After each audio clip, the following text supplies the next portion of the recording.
we're going to do our draft today based upon the best weapons so far of the 2020 season. No quarterbacks. We're talking about weapons. It can be defensive. It can be offensive. Just weapons. Just however you want to use that phrase, weapons. Chris, you've got a trivia question for me. I understand my Vikings fan card is on the line with this one. Yeah, but I don't have the question. So I may have burned it after Sunday's game, just so you know. So I may not want it.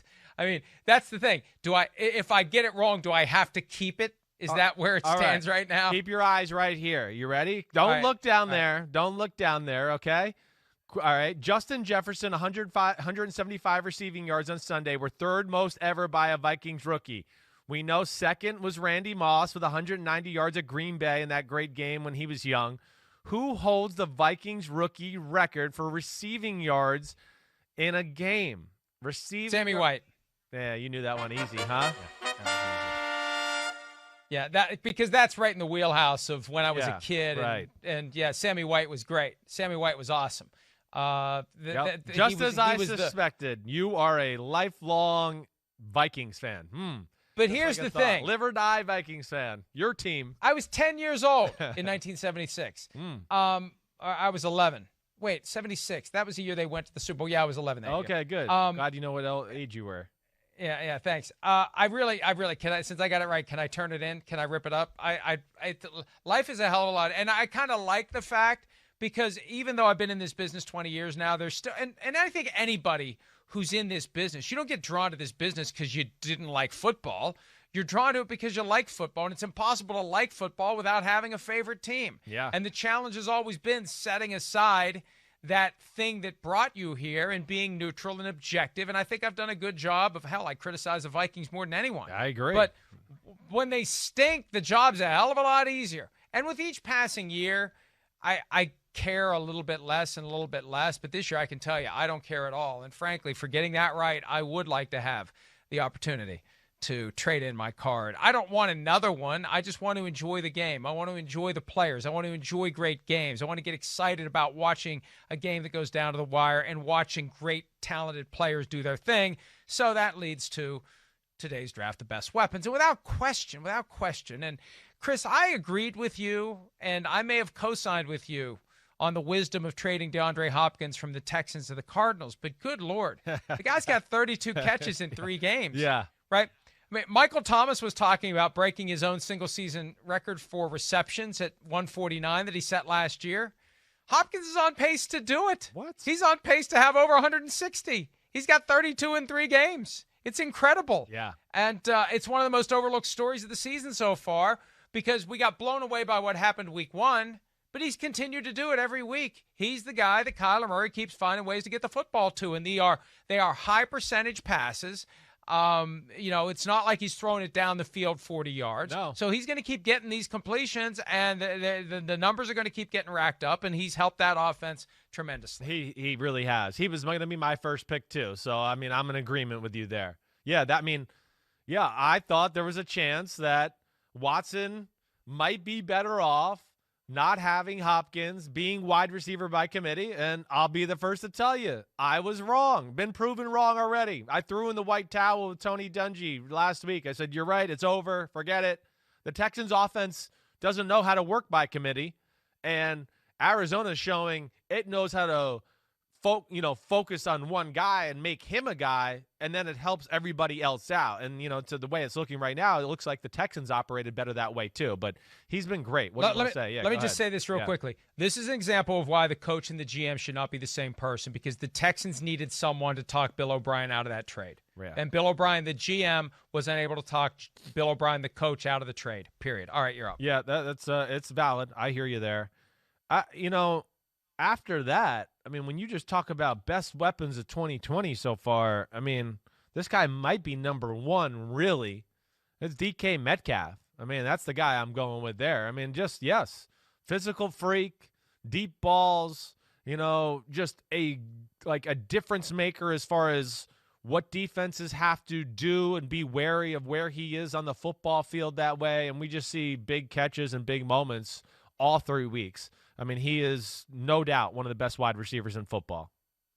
Yeah, I agree, and that would have been my first choice if you had gone DeAndre Hopkins if I had gotten that question wrong. So I agree with you. It's tremendous what he's done. He's averaging almost 100 yards a game. He's got his 3 touchdowns. He would have had 4 if he didn't showboat near the end zone. Jeez. He's probably learned a lifelong lesson from that.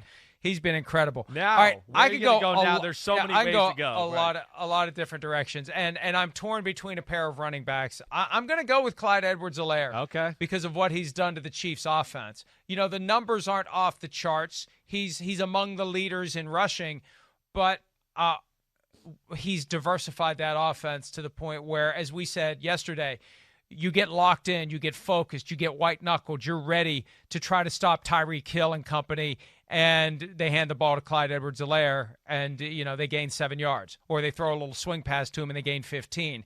And that balance to the offense makes it so much more dangerous. Definitely. And so much more potent. And that's been a great, great find for the Chiefs and a great compliment to what they already could do. Yeah, agreed. It is. It's changed their football team. I mean, now he throws balls like short, and you go, oh, he's only going to get 2 or 3 yards, and he gets 6 yards or 7 yards. Or it's, a run up the middle, and there's nowhere to go, and he gets 2 or 3 yards. Like that adds up. It really does, especially for a great offense like that.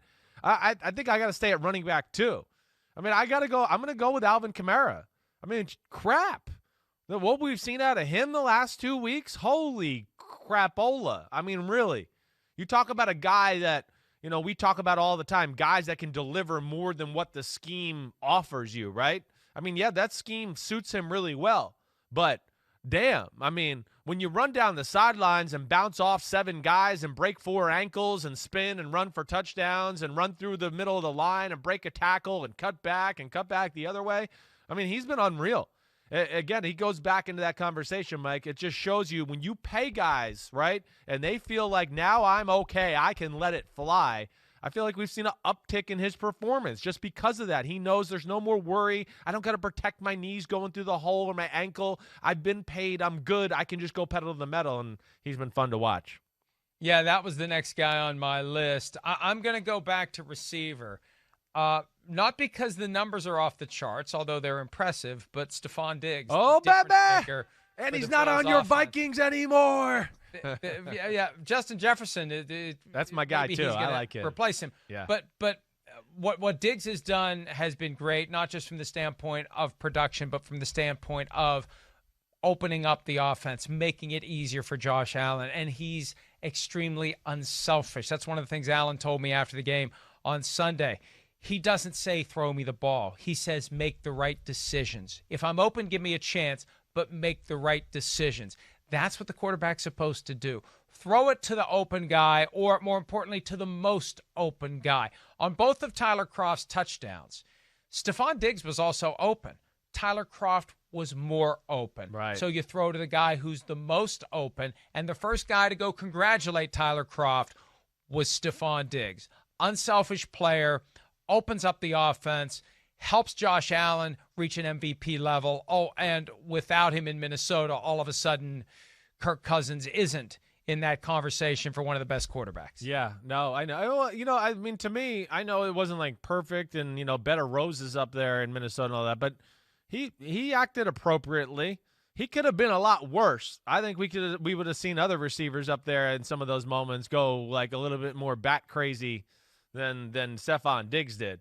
We're almost at the point though where after that Week 4 game, remember he disappeared for a few days. Right. Yeah, I mean, that was as bad as it got. It did. It worked. But it worked. And he didn't say anything, even though he kind of disappeared. I feel like I got to give like one defensive guy love in this draft. All right, I just got to. As much as I want to go another offensive guy and do all of that. All right, obviously Aaron Donald is the best defensive weapon in the game. So no disrespect to you, Aaron Donald. I'm just trying to show a little love to the rest of the football world. I mean, Chris Jones is the guy I'm going to go with. I hate picking another Kansas City Chiefs guy just because you picked one. But, again, I don't even know what the stats say for what he's doing right now. All I know is I watched that Baltimore Ravens game the other night, and he was around the running backs and Lamar Jackson all game long. And he's like that every week. He is, other than Aaron Donald, the most disruptive interior defensive lineman in the game, and even has such an effect, too, Mike, on plays where, we talk about F the play up and all that stuff, but also the his ability to bat footballs down. How many times I watch in a game where a quarterback's going to throw and they pull it down because his big paws are up in the air, and now they have to readjust, and it leads to bad things. So I'm going to give him some love because he deserves it. Hi, I'm Mike Tirico, and thanks for watching. Make sure to hit subscribe for the latest news and highlights from NBC Sports.